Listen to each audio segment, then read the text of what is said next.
When you think about the Sonic comics, you're probably thinking about the Archie comics because they are the ones that lasted for a very long time, from 1993 to around 2017. However, at the same time they were running, a much different Sonic comic was running all the way across the pond in the UK. Alright, so I'm here some testing the 300 audio because I think my voice is too quiet. And that comic was Sonic the Comic, which was published by Fleetway. Sonic the Comic was a comic, but also kind of a Sega magazine, if you will. But it also featured some other Sega game characters like Shinobi, characters that you've seen on the Genesis but don't really care that much about. Maybe some of you do, but I don't really care about Shinobi. But if you do, here's a comic for you. They even have stuff like Golden Axe, Echo the Dolphin, and Wonder Boy. Whoever Wonder Boy is, don't really know. There was reviews for Sega games. Usually they give them good reviews because, they're Sega and they're trying to promote Sega games, so they don't want you not to buy them. This isn't a third-party magazine. Well, it kind of is, but at the same time, they're not going to try to make you say, oh yeah, we're totally not going to want you to play this game. Don't buy this Sega game. So yeah, there's a lot of magazine-esque stuff in here. I won't be covering a lot of that here, but it is cool to see some things in the 90s. Another thing to point out, but I can't really showcase this, but Sonic the Comic is magazine size, meaning it's a lot bigger than typical other Sonic comics, the trade paperbacks you'll see in America. And of course, the classic, the letters page, where little kids can send in to the comic and say what they like about Sonic or Sega or the comic in general. These were called speed lines, and they're answered by this thing called the Mega Droid, who's a weird Sega robot that, I guess, answers questions. And a lot of this stuff is insane. Some of the stuff posted by the little kids here. A lot of weird stuff with parents. I don't know what was up with British parents in the 90s, but there's some weird British people there. Compared to the Archie comics, the Fleetway comics was based way more on the game and has more game areas, more game characters. All the side characters are directly based off Sonic's animal buddies. Now you can say, well, Sally Acorn, but that was kind of like more derivative. And other characters like Bunny, Antoine, and Rotor, those characters are just completely made up. But here we have all the little animal buddies and their weird English names like Porker Lewis, like what kind of name is Porker Lewis, or Johnny Lightfoot, and there's even Sally Acorn, but not the one in another one. So today we're gonna look at the Sonic the Comic issues 1 through 19 to see what they're like and anything interesting in them. So let's start with the first issue to see what that's all about. With the story, Enter Sonic, we get Sonic in his fight against Dr. Robotnik. Robotnik here looks like, well, Robotnik. He doesn't look like some weird, I don't know what they were doing with the setting. I'm an adventure design. Unfortunately, this won't last long, so be prepared that this design is going to change. Sonic does Sonic things, saves his animal buddies from all the badniks that Eggman is shooting out at them, or Robotnik, if you will. I have a habit of calling him Eggman because that's what I've always called him, so sorry. The art isn't very good in this one issue, and you'll see a lot that there's some inconsistencies with the art. Sometimes it looks pretty good, and other times it looks like absolute ass. But this isn't terrible, it isn't too great on this one. And because of the way these comics came out, they came out a lot faster than a typical one, coming out twice a month, meaning that nothing's going to be of quality for much of the time. Though we'll see how long this lasts. And yeah, not much happens in this issue other than establishing that Sonic saves his animals from Eggman's or Robotnik's plans. Because the Sonic story is only like a little part of the magazine with up to other comic stories, I think 3 others, and reviews and other things like that, we're actually not going to get a whole lot of chunks of Sonic comics, which is why these next 18 issues, I guess, will go pretty fast, much like Sonic himself. There really isn't much to say about this comic issue, at least. It is definitely much better than how Archie started off, but so far it's not giving it too much, but it is nice just to see, well, what was in the games. I don't think early Archie's that good, but we will see what is better in the end. So far, I am actually big on when it comes to the early issues. Fleetway is definitely winning in my eye. We'll see why later when we cover these issues. So why am I procrastinating? Let's go on to the next ones. And I'll give them a little rating at the end here. The first issue, which storyline enters Sonic, I would rate a 7 out of 10. Not bad, but there's some things to be worked out on. In issue 2, we get the story Robo Fox, where Sonic is on the search for, well, his two-tailed friend. You see, Tails was in the first issue. One thing you'll notice is that the art looks worse than it did in the last issue, and the last issue wasn't that great either. And then maybe later you'll see art that actually looks pretty good. Sonic Comics is very inconsistent. I mean, I've seen way worse in Archie. Some of those art panels are disgusting. We also get this classic pose from Sonic, lowering his shades like, I'm too cool for school. It turns out that Tails was partly roboticized by Egg Robotnik here, and it's oddly similar to what was in Sonic Lost World, so I wonder if they stole it in this comic. Who knows? Pretty quickly, this storyline ends with Sonic saying, oh, these random shoes they put on, they're broken. I guess I'll stick to my regular shoes that don't wear out. What was the point of changing shoes, Sonic?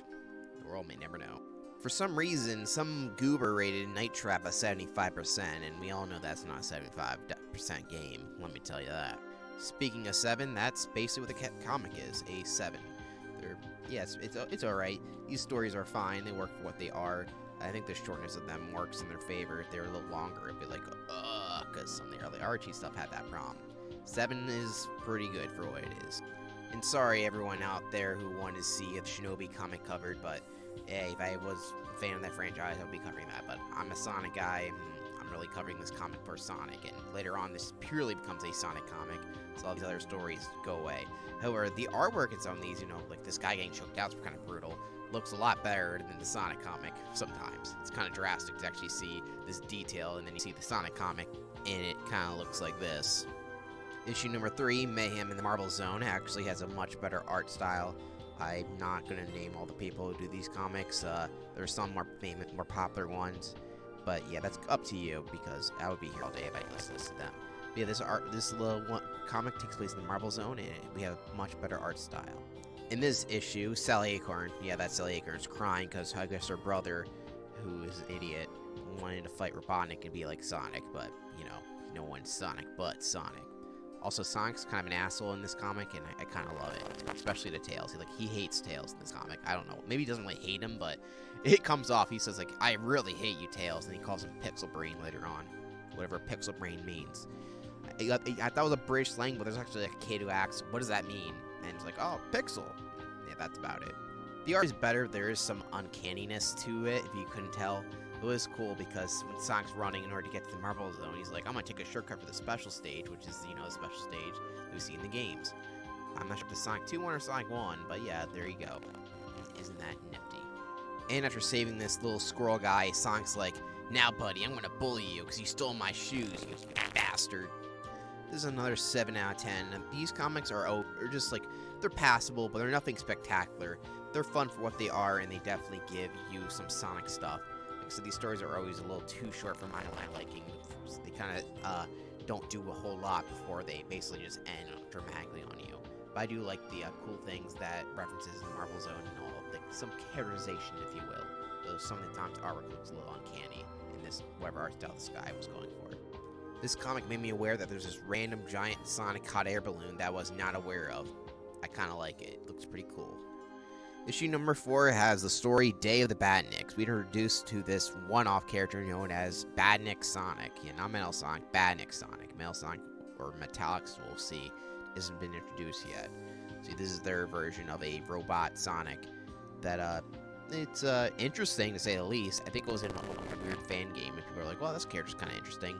This one panel looks pretty cool, but the rest of the comic doesn't have anywhere near as good art. It's kind of weird. Same artist, but just went out on one image like that looks pretty cool. And then you see this guy, the next piece of the issue, and he looks like this. Not as good as the first time we saw him. This issue is pretty basic. Eggman builds Badnik Sonic to try to capture Sonic inside of him. He actually tries to force Sonic, and he succeeds in doing so. But it doesn't work on him because Sonic's willpower is too strong, and he has Eggman free all his stuff and shoots him back into space. Well, maybe he doesn't shoot him back into space. Eggman just kind of flies away, Robotnik, whatever you will. This is yet again another 7 out of 10. This one has potential, but like I said, it ends before it begins, which is a problem for a lot of these Sonic comics, at least in my opinion. The whole time I'm reading these, I've been reading these speed lines because I always find them very interesting, just how it's written. This one here called, quote-unquote, Sad Case, where a guy just gives a list of demands and just complains about literally every detail about the comic. It's like, Tom and Jerry has better graphics than Road Avenger. This guy it was really pissed off, and yeah, I don't know why that really pissed. This is really I really find it funny. I don't know why. The next issue 5 has the storyline Lost in the Labyrinth Zone. And yeah, the art is it's something that definitely is an interesting choice. And when I mean an interesting choice, I mean it looks like absolute garbage. I mean, do I have to explain? Look at these little creatures here. Yeah, they look goofy as fuck. Why do the seahorses have smiles right there on the little balls of their face? That's so beat. That looks so terrible. It's trying to go. I think this art's trying to go for a style, but doesn't go out all the way. It just looks kind of clunky. More like someone who was given a task and kind of half-assed it in the end. It's kind of like a children's crayon book, which would be an interesting style, but it doesn't look intentional. It looks like this was a half-assed job, making this issue pretty bad. Plus, the storyline isn't that interesting. And despite it having taken place in Labyrinth Zone, there actually isn't a lot of Labyrinth Zone, except we're fighting this random spider robot that doesn't look very good at all, and Sonic defeats it. Whoop-de-doo. This is actually the first issue I'm not rating a 7. I'm rating it a 5. This is, so far from what I've read, the worst issue in Fleetway, though hopefully it will get better, since the other issues are a lot better than this. Issue 6 is like, alright, that bad art style, it's gone, because now we actually got a really cool, sleek-looking art style. This is so far my favorite art so far. It looks really good. Sonic and Tails look like what the hell they do in the games, and I love it.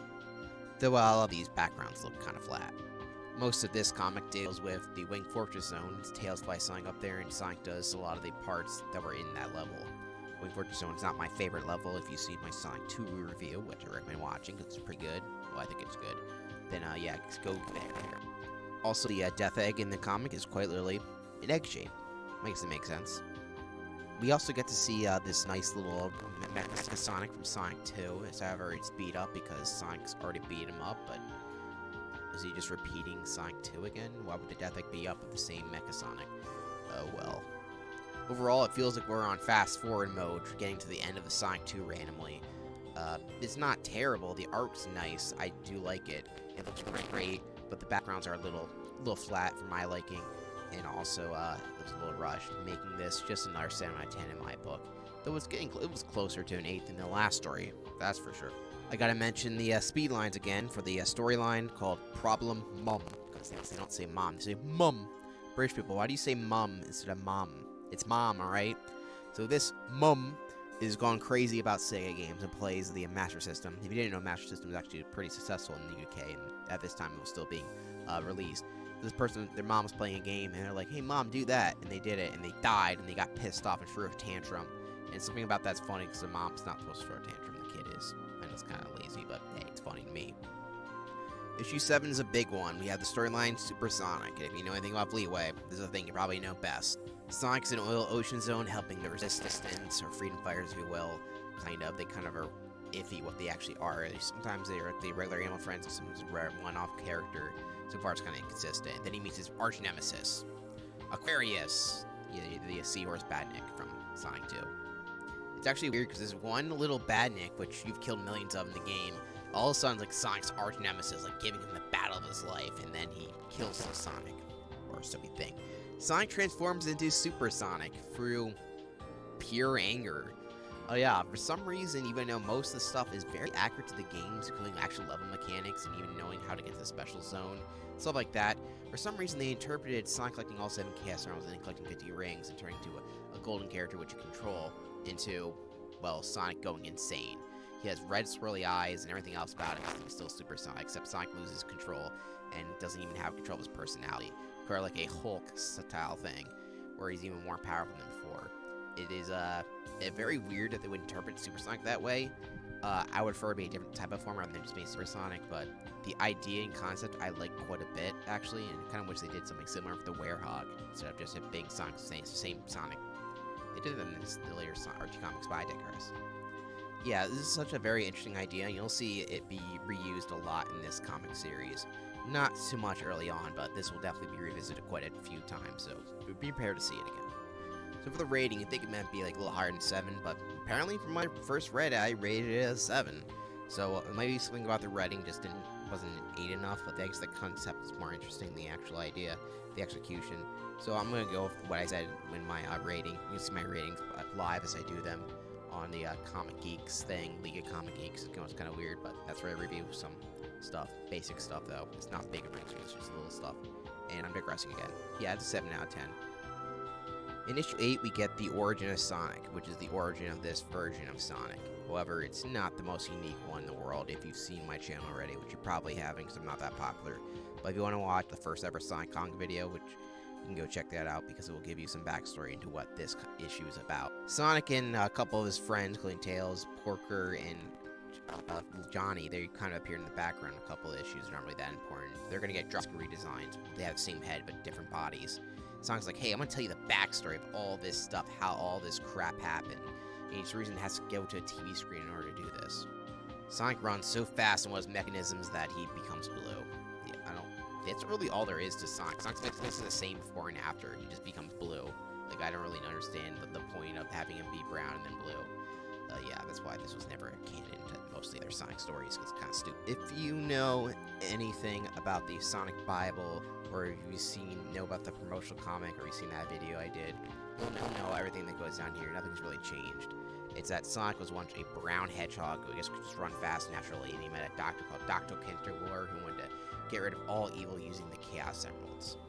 We also get the stupid way that Kinterlore becomes Robotnik by taking a hard-boiled egg, but this time, instead of spilling a drink, he trips over wires and it gets mixed in with his thing, absorbs all evil, and becomes Dr. Ivo Robotnik, who is pure evil. Honestly, this backstory has some intrigue, but they don't do a whole lot with the fact that you speak Kinterlore so far that I've read, and also it just kind of like makes him less interesting. Eggman's just Robotnik, just a pure evil character. I'm sure that can work sometimes, but the way his character is designed and portrayed in the games doesn't really come off as this is a pure evil. He's a goofy little guy and who makes animals out of robots and he's very egotistical. He doesn't really come off as a pure evil type in any other media, at least in my opinion. The art's not bad, the storyline, it could be better. 7 out of 10. Issue 9, Back to Reality, is kind of weird. Because of that whole thing where Sonic kind of showcases his backstory, even though he could just told them, it didn't really matter that much. The only thing that really matters is like, okay, Robotnik used to be good, so we can maybe change him back. Like I said, so far from what I've read, there isn't a whole lot of that other than this issue. Some of the issues don't have that greatest continuity, I'll be honest. So far, that's one thing Archie had a little better. But oh well. In this storyline, Sonic gets sent back into the future. Yeah, back to the future. Because the Omnivore that he used for some reason was programmed by Eggman, and I guess Eggman's like, I gotta make sure they're not a threat. In some loophole, they basically transferred where Eggman, Robotnik's taking over part of the world. You can only see him that way when you see in our comics, but that's just what he says. And how does he take over the world? By putting posters, I guess, and eggs that are flying. Yeah, despite the fact this character's called Robotnik, there's a lot of egg stuff related to this character. You'll see even more egg stuff later on. And Sonic vows to get rid of Robotnik once and for all. I guess he stopped wanting to turn back into Kinterlore. Yeah, the story isn't that great. I rated a 7 out of 10. Like, so the art's good. There's a good concept, but like I said, they don't really follow up because of how inconsistent the writers and artists are. Between one issue of one, and the next issue of the other. Issue 10 has a story, Megatox, which isn't the most interesting story in the world, though it does have nice art. The art is done by Richard Elson, who is one of the more popular of the Sonic comic people, and he usually comes with. Nigel Kitching was the writer, and both of them do some of the better stuff here. But like I said, it feels like it's inconsistent between issues. Now we're going to get more dramatic, and then you'll see the next issue will be something more goofy. And that consistency is one of the problems with the Sonic the comic, at least in my opinion. The Archie had the benefit of having just one writer and one artist for most of the run until it got a little crazy later on, and we don't have that. But yeah, just Nigel Kitching and Richard Elson the whole time, we wouldn't have this problem. Sonic spends most of his comic just fighting Ooze, which isn't the most interesting character in the world, so overall, it's okay. 7 out of 10. Issue 11, which is, Time Tracer, if you couldn't read there, is actually an issue that actually, so far, has been my favorite. So Sonic runs super fast. I will say the artwork isn't as good as the last issue, but everything else is fun. I have a problem with how short some of these issues are, but this one works in its favor since it's about Sonic needing to run as fast as possible in order to stop a Death Laser from killing his friends. He runs around the sand so fast and so hot that it makes it into glass and uses that glass to reflect the laser back. And I know it's kind of cheesy, but hey, I think it's pretty clever. And by the time he gets there, he decides to do something I actually find kind of clever. And at the end of it all, Sonic brags about how cool and handsome he is and how lame Tails is. I'm not joking until the issue ends. 8 out of 10. Let's go. Uh, the next issue, issue 12, has Hidden Dangers storyline. Sonic gets amnesia randomly.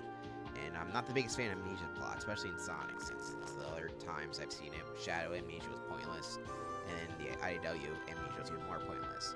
And this one's the most pointless of all. The art design is also a lot worse. While it's competently done, the designs are just do not like looking at these character designs at all. So Sonic's amnesia doesn't last long as some badniks attack, and he's like, wait, I remember, I'm Sonic. You think? And what is with Eggman in this picture? I don't like that design at all. Like, what's with his face? This felt like a giant filler issue. I think amnesia can work, but it has to be a character like being like, I have amnesia. No, wait, I'm tricked into being a villain. Like, the only time I ever seen him do well was in that one Spider-Man comic early on. But yeah, so Sonic amnesia doesn't mix well, so this sucked. Would I rate it? I rated it a 6 out of 10. Issue 13 has an incredibly wacky design storyline, to say the least. Storyline known Double Troubles. Tails opens up a Sonic monitor because it's talking to him. It turns out inside the monitor is an evil, weird werewolf fanged Sonic. Yeah, I bet you didn't know that. Yeah, so this evil Sonic basically comes from those light monitors. You know, usually just a screen with their Sonic's face on it. Sonic hits it and he gets extra life. Here, I guess Eggman built an evil one, but just kind of like an alternate weird Sonic that pops out of it and terrorizes the town.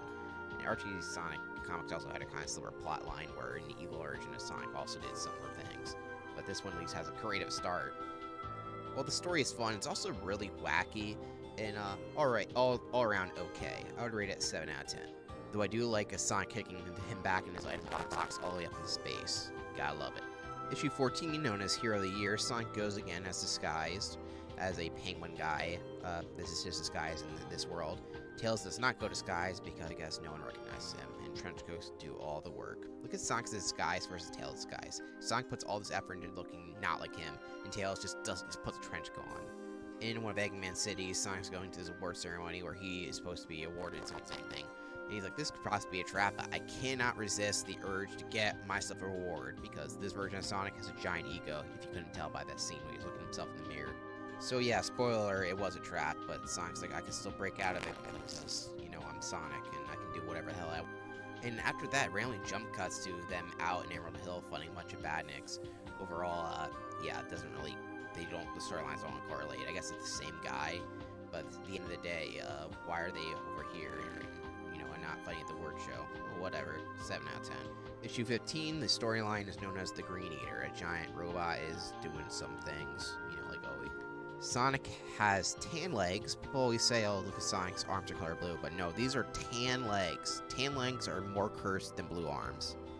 Not only that, but in the next panel, we see Sonic's legs. They're also tan. It is cursed. And he has tan legs again. Well, yeah, he's fighting this green robot, and that's about it. And they're tan in the later panel, too. This artist here cannot stop drawing Sonic with tan legs, and I do not like it. Not one bit. Why? Why does Sonic have tan legs in every panel of this story? I thought I was like, oh, I remember that. But no, I'm looking back. He has tan legs in every panel that you can see his legs. How do they mess it up that bad? Usually the blue arms is like one panel, and at least the Archie ones I've seen. Here, this artist drew Sonic with tan legs in every single issue, despite the fact he's never had tan legs. What were they thinking? Oh, they had made the green robot into a house for some reason.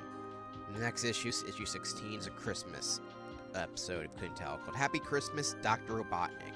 Robotnik, who is a man that is pure evil, the comics words not mine, is good now. Just randomly, he's good. And everyone believes him because everyone is an idiot.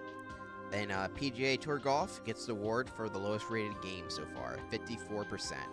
They usually rate everything positive. This is the first one I've seen that was negative. There's other negative ones, so I thought it was important to point out that this is the first one I've seen that was negative. Sorry, PGA Tour Golf, but this magazine said you suck. But then one of his robots gets drunk. Yes, the robot gets drunk and tells Sonic he's actually a fake Robotnik. The Robotnik is using him as a bomb, and yeah, that's it. That's the storyline. I'm not joking. The robot gets drunk, tells Sonic the plan. How does the robot get drunk? Well, what is this, Futurama?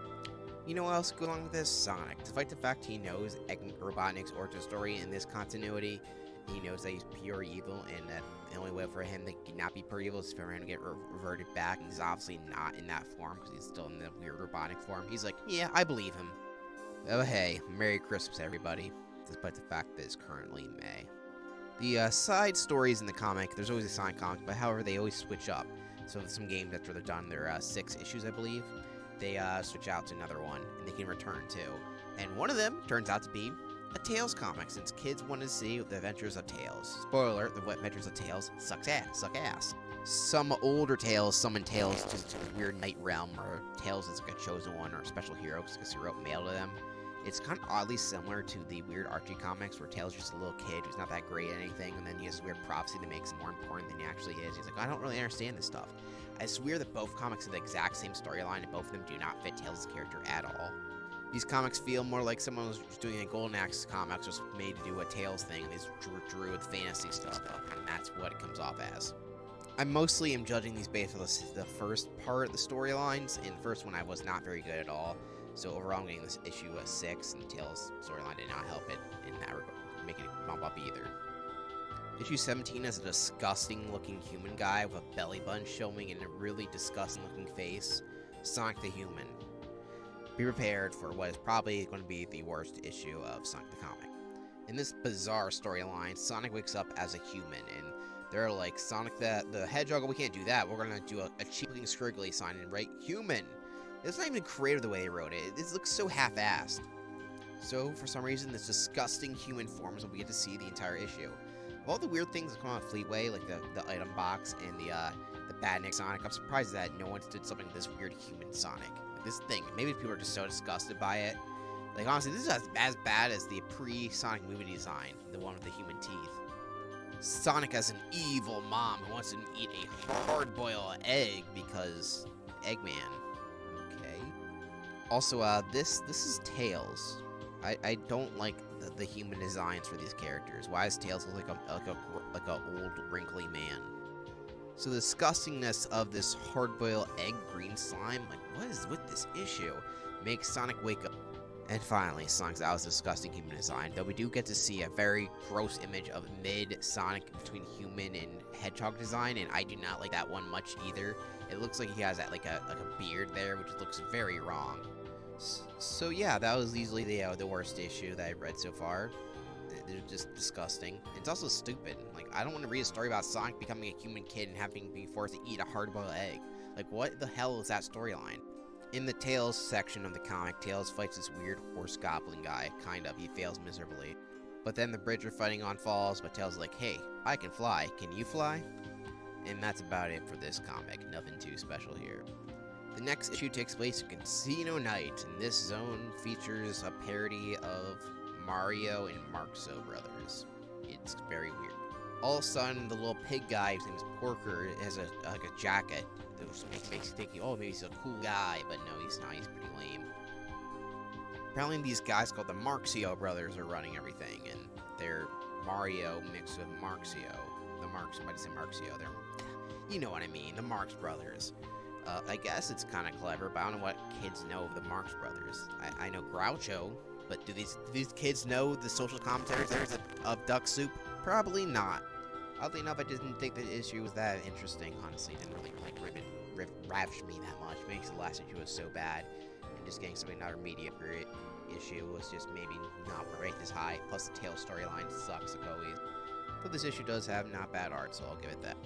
The Tails storyline sucks. It's just a bunch of dialogue about really nothing. I doubt any of this stuff comes back in the future after this Tails miniseries, where Tails is like, I'm just a little kid, but you're actually a great warrior. Come with me, Tails. I also look exactly like you for some reason. So while the first line wasn't that bad, the Tails storyline was pretty bad. So overall, I'm getting this comic is 6. Not the worst one, but definitely I feel like it could have been better. Marxio Brothers don't really work that well for me as puns. They don't really do anything funny. And now the Mario stuff is very little. It's very little Mario stuff. There should be more Mario. I want them to actually say Mario sucks ass, but they kind of took a half-assed jab at Mario. I mean, they have very little page room to do anything with these storylines, so I guess that makes sense. But I really do not understand what with the medieval thing. Like I said, I'm going with my theory that this is just the guy who did the Golden Axe stuff, and he's like, I'm doing medieval stuff, so that's what I'm gonna do for this storyline. Sorry, guy. Issue 19, Casino Night Part 2 is the last issue we're going to be covering today, and is a continuation of the last storyline at Casino Night Part 2. And he fights the Marxio Brothers, which I guess is also not badly done. Sonic rides on a roller coaster, which is always fun to see. And he has his friend Porker do a bunch of weird rewiring so that the casinos finally give out money rather than make the characters lose money, which is kind of funny. They went bankrupt. Sorry, Eggman, your source of income is gone. Oh, and Tails continues his adventure in some medieval land.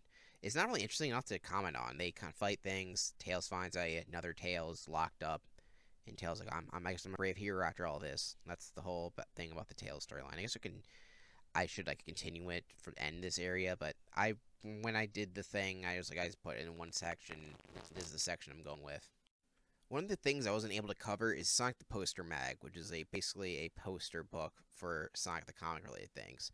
For the most part, it's just a bunch of like basic stuff for little kids to cut out, but there is a unique issue, at least in issue number 3, that would go along with this. Where I can't find any actual stuff of the poster mag.